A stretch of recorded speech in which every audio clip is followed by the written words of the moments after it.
और आज वो टेप निकाल के सुन लें, आप सुन लें कि मैं जा रहा हूं भाई वहां पे बनीगाला में उनके घर पर, और उनके घर पे जाके मैं कहता हूं आए इमरान खान साहब आप भी चलें हमारे साथ, मुल्क की खिदमत करते हैं। मुझे कोई ज़रूरत नहीं जाने की, हमारे पास काफ़ी तादाद थी कौमी असम्बली में, अपना एक मैंडेट था, लेकिन उसके बावजूद मैंने कहा हम सबको मिलकर साथ चलना चाहिए। तो मैं उस गरज से उनके पास गया और मैंने कहा कि आप आए, पार्लियामेंट में आए, आप हमसे आके बैठ के मुशावरत करें, आए मिलके मशवरे से गवर्नमेंट चलाएं।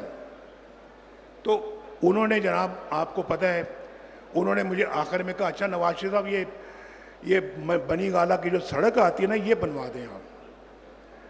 बनीगाला की सड़क पे बात खत्म हुई। मैंने कहा अच्छा जी बनवा देंगे। वो मैंने हफ्ते 10 दिन में बनीगाला की सड़क बनवा दी। उसके बाद मौसूफ चले जाते हैं लंदन, और वहां पर जाके वो लंदन प्लान बनता है धरनों का, आप जानते हैं सारी इस बात को। और फिर वहां पर वो जो लोग हैं आप सुन लें, एक हमारे वो जर्नलिस्ट हैं, क्या नाम है उनका, मुबशर लुकमान साहब, वो कहते मैं उस मीटिंग में खुद मौजूद था, बल्कि होटल का बिल भी मैंने दिया।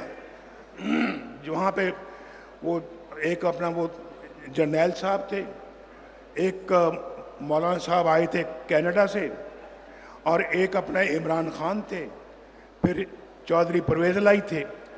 इन सब ने मिलके प्लान बनाया कि जी नवाज शरीफ की हुकूमत को हमने ख़त्म करना है, और ये आए और धरने दिए आके। उसके बाद फिर दूसरी मीटिंग की बात करता है कि जब मेरे पास एक बंदा भेजा गया कि नवाज शरीफ साहब आप जो है ना वो इस्तीफ़ा दें और घर जाएं धरनों के दौरान। ये मैं आप वो बता रहा हूँ जो वज़ीर आज़म पे गुजर रही है।